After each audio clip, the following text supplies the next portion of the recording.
istilah mabuk itu kan macam-macam sekali kalau di masyarakat kita. Ada mabuk perjalanan, ada mabuk karena minuman keras, ada bahkan mabuk cinta juga ada.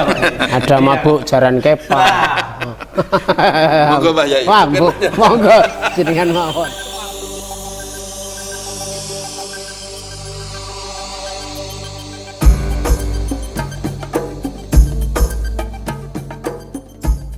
Assalamualaikum warahmatullahi wabarakatuh. Waalaikumsalam warahmatullahi Bismillah, wabarakatuh. alhamdulillah, wassalatu wassalamu ala rasulillah wa ala alihi wa ashabihi wa mawalah, amma ba'du. Muslimin muslimat rahimakumullah. Alhamdulillah kita bisa bertemu lagi di obrolan santai bulan Ramadan yang penuh hikmah ini. Sebagaimana pada pertemuan-pertemuan yang lalu kita sudah membahas hal-hal yang berkaitan dengan puasa kita di bulan Ramadan. Tentu kita semuanya mengidam-idamkan bahwa puasa kita itu akan mendapatkan pahala dari Allah Subhanahu wa taala.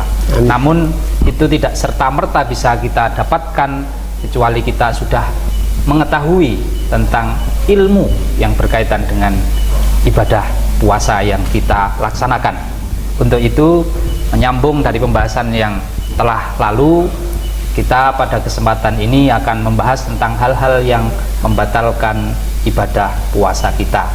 Dan pada kesempatan yang berbahagia ini telah hadir di studio beliau narasumber kita, Bapak Kiai Haji Muhammad Ayub, dan juga kita kedatangan tamu yang istimewa. Beliau adalah Bapak Kiai Haji Nasihin Hamid. Assalamualaikum warahmatullahi wabarakatuh. Waalaikumsalam warahmatullahi wabarakatuh. Sugeng sedaya. Alhamdulillah. Alhamdulillah. Pak Kiai Ayub. Alhamdulillah sehat. Alhamdulillah. Karwo putra sami sehat sedaya nggih. Alhamdulillah berkahipun kanca-kanca sedaya. Dangu mboten pinanggih Pak Kiai. Nggih, nggih. Ketawi Alhamdulillah. fresh. Ketiban daru malam ini. Ketiban daru.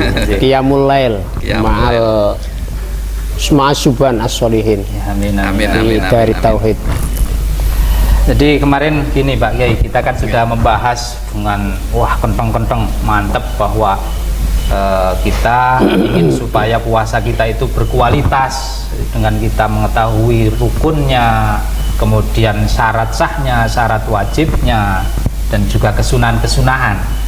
Nah, untuk kali ini kita fokus untuk membahas hal-hal yang membatalkan puasa, karena jangan-jangan tanpa kita sadari puasa kita sudah batal karena melakukan hal-hal yang menjadi larangan ketika berpuasa.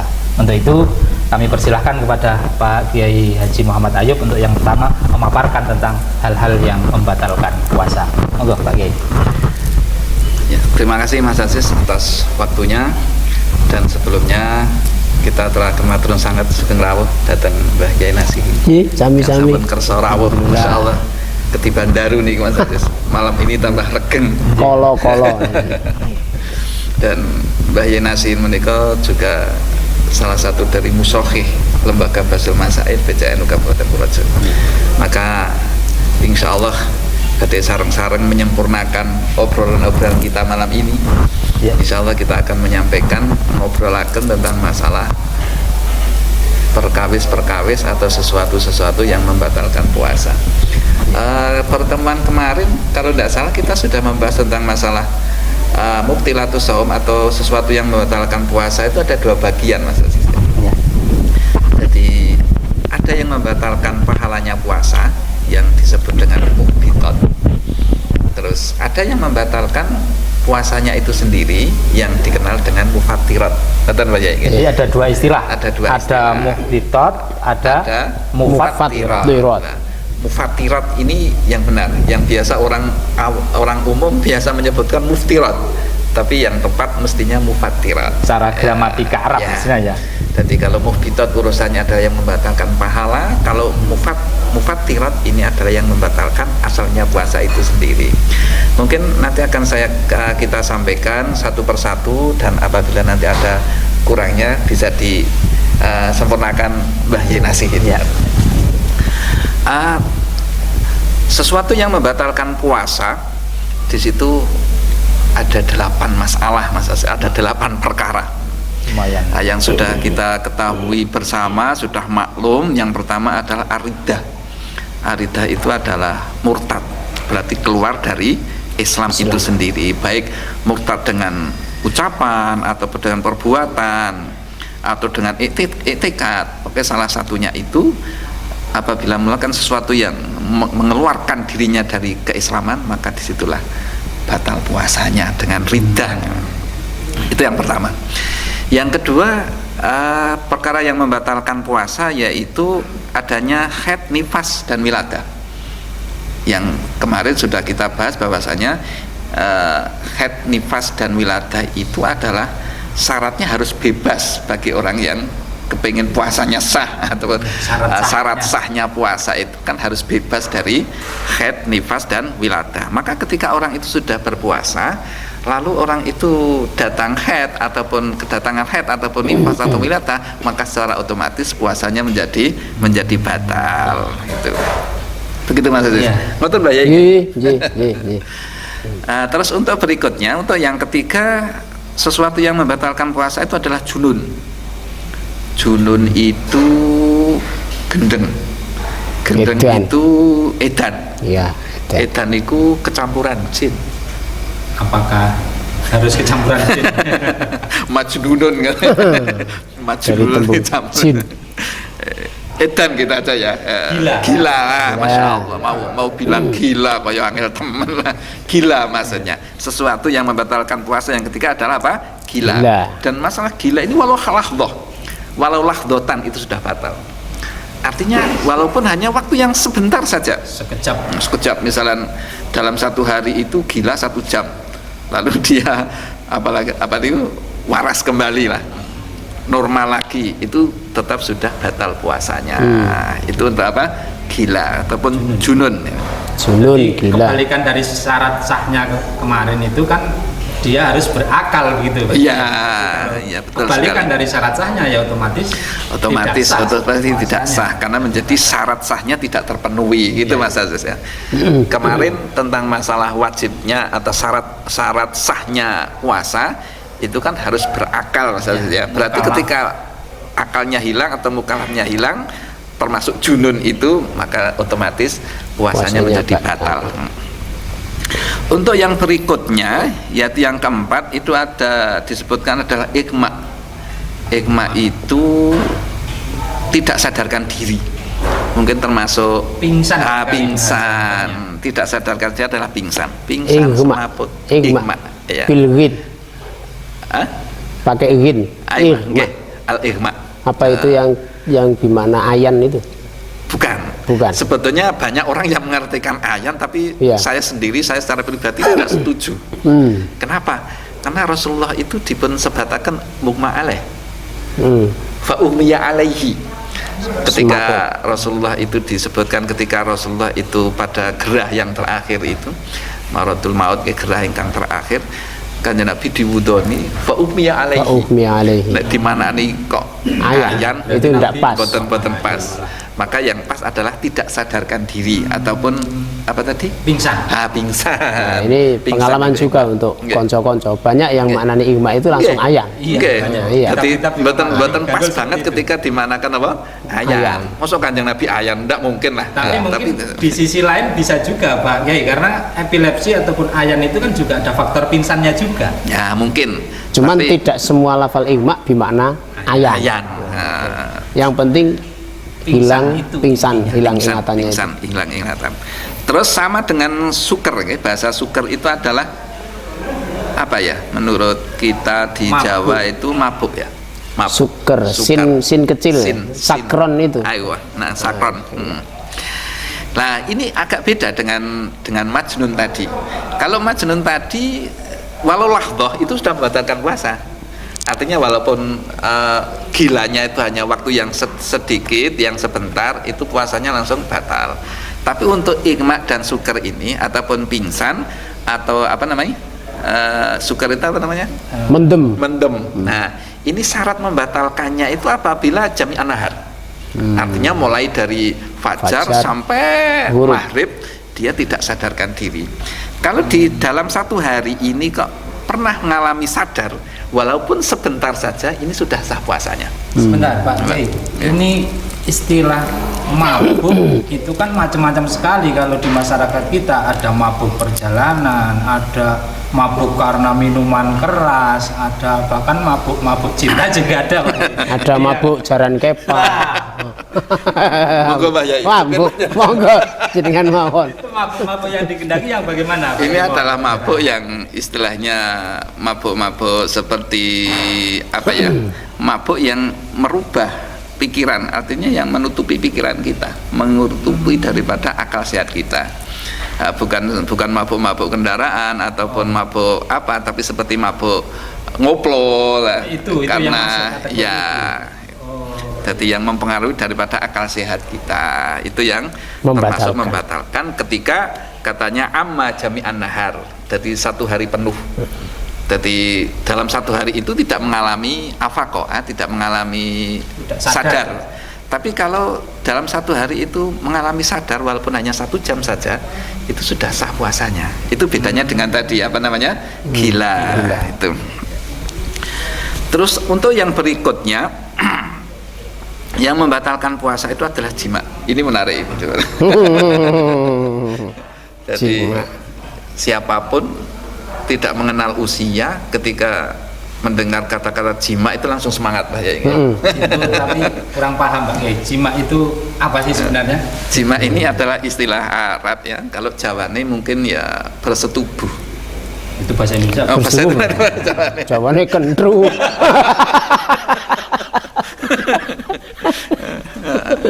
Bersetubuh atau hubungan suami istri ya, ini bahasa ini sudah sangat maklum, sudah sadar dipahami oleh masyarakat luas ketika dibahasakan dengan kumpul suami istri ataupun jima. Ini sebetulnya Arab tapi yang sudah di Indonesia kan ya. Tapi ada definisinya memang, yang namanya jima itu adalah memasukkan katanya hasafah ya. Hasafahnya seorang laki-laki pada farjinya seorang perempuan. Ya, kalau hasafah ini bahasa yang belum populer seperti jima belum. Nah, hasafah itu mungkin bahasa yang istilahnya mudah diterima di masyarakat ya. Kemaluannya seorang laki-laki dimasukkan kepada farjinya perempuan ataupun kemaluannya perempuan. Itulah namanya jima. Gitu. Dan itu ketika dilaksanakan di siang hari, ini yang harus kita sampaikan kepada masyarakat, diingatkan kepada masyarakat jangan sampai di siang hari bulan puasa kok melakukan jima, karena ini tidak hanya sekedar membatalkan puasa saja, ini akan ada dosa dan lain sebagainya, ada kewajiban-kewajiban yang lain. Gitu Mas saja, ini tentang masalah jima.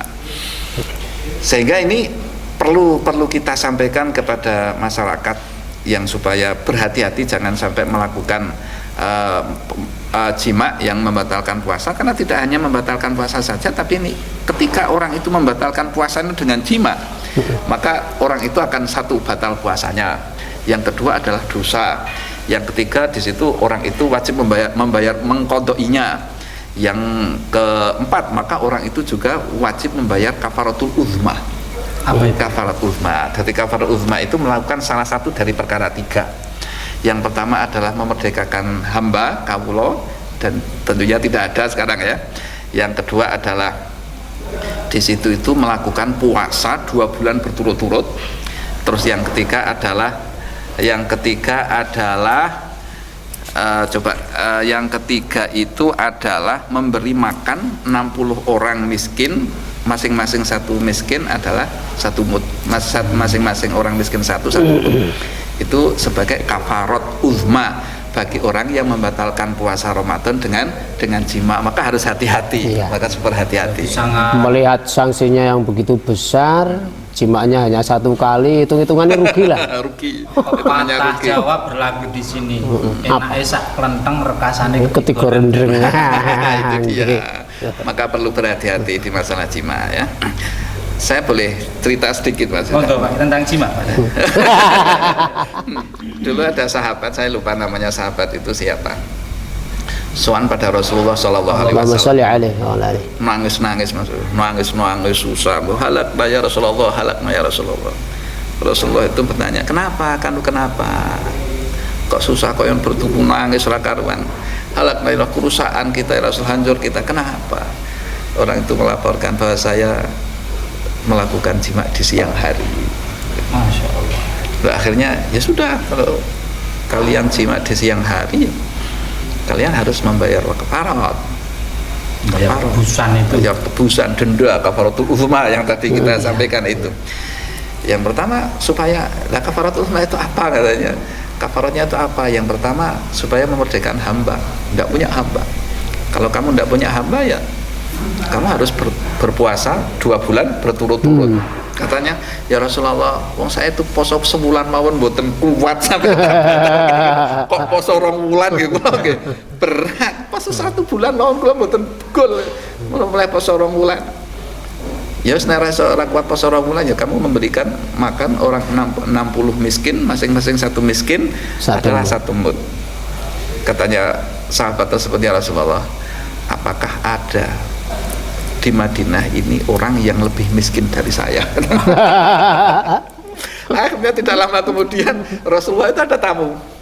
Ada tamu bawa kurma, bawa apa. Akhirnya kurma itu diberikan oleh, ya kalau kamu tidak punya ya, pertama jawabannya begitu, ya Rasulullah saya itu tidak punya apa-apa.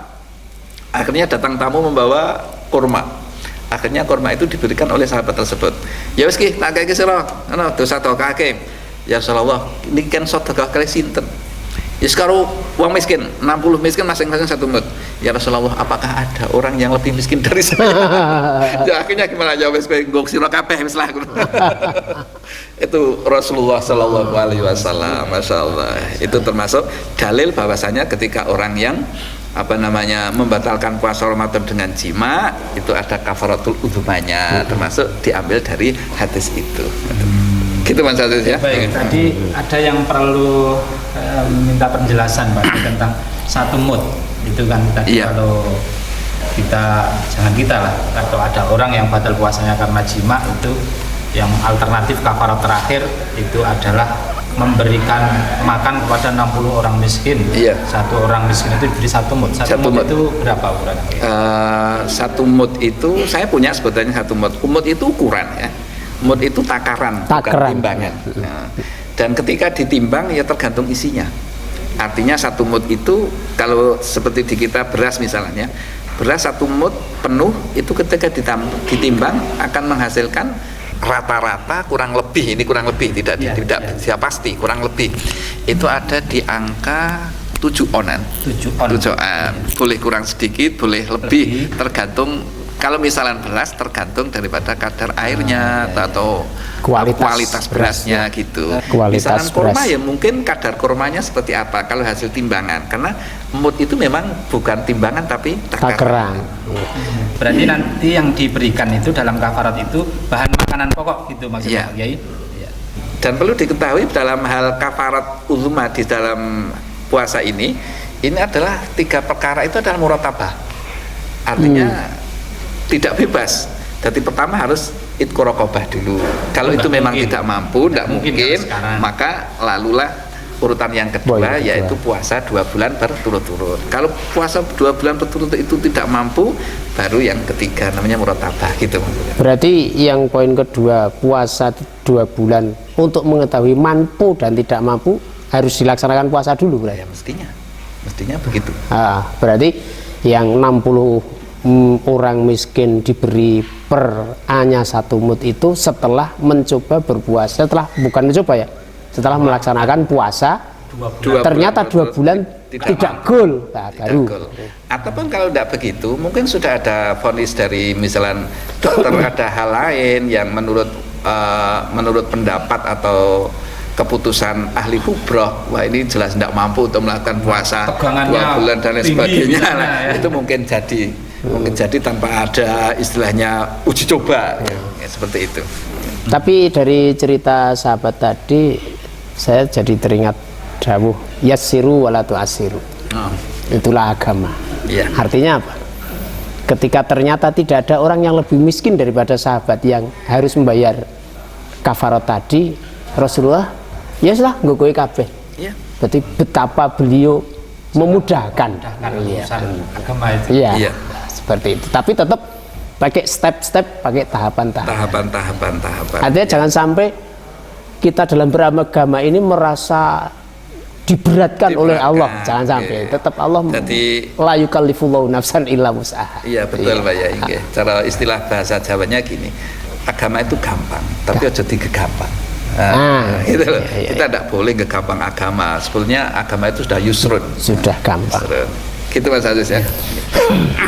Baik Pak Kiai, jadi sebenarnya masih banyak lagi untuk hal-hal yang membatalkan puasa, namun karena keterbatasan waktu kita cukupkan sekian dulu sementara, besok kita sambung lagi Pak Kiai. Iya, gitu Mas Aziz. Sebelum saya tutup, ini di sini sudah disediakan minuman ala kadarnya Pak Kiai dari produk Baknu.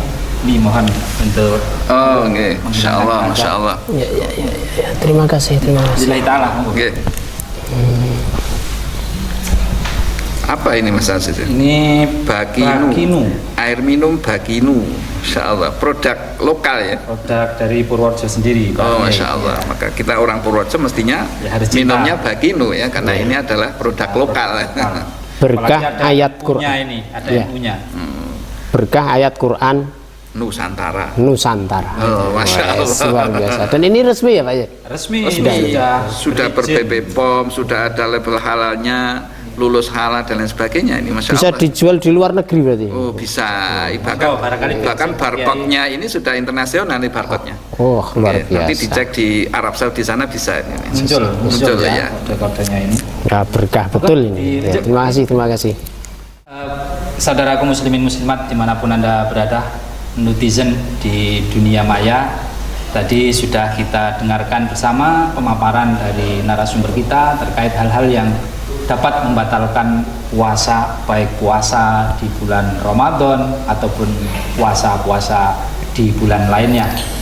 Dapat saya simpulkan dari apa yang tadi disampaikan bahwa untuk hal-hal yang membatalkan puasa, yang pertama adalah murtad atau keluar dari agama Islam. Kemudian yang kedua, haid, nifas ataupun juga melahirkan. Kemudian yang ketiga adalah hilangnya akal ataupun gila walaupun hanya sebentar. Kemudian yang keempat adalah pingsan atau mungkin bahasa mudahnya mabuk, hilang pikirannya akibat minum-minuman keras ataupun obat-obatan terlarang. Kemudian yang kelima adalah melakukan hubungan suami istri pada siang hari di bulan Ramadan, ataupun kalau puasa biasa ya ketika puasa melakukan hubungan suami istri. Nah, dari saudaraku kaum muslimin muslimat, barangkali pernah ada yang mengalami hal ini ketika puasa, maka ini berakibat puasa Anda menjadi batal. Bagaimana supaya puasa Anda tidak batal? Ya harusnya kita mengetahui hal-hal yang membatalkan puasa. Untuk itu simak terus acara obrolan santai di bulan Ramadan bersama narasumber kita, Bapak Kiai Haji Muhammad Ayub, dan juga bintang tamu yang insya Allah besok juga akan hadir di kesempatan lain yang lebih berbahagia dan lebih baik lagi tentunya. Demikian yang dapat kami sajikan, mudah-mudahan bermanfaat untuk kita semuanya. Terima kasih Pak Kiai atas kehadirannya di studio.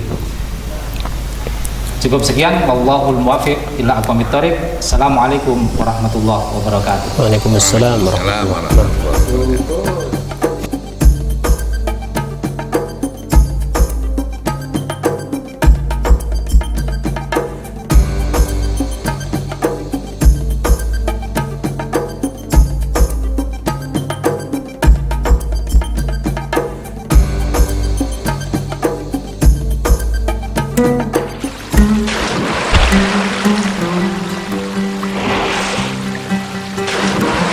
Thank you.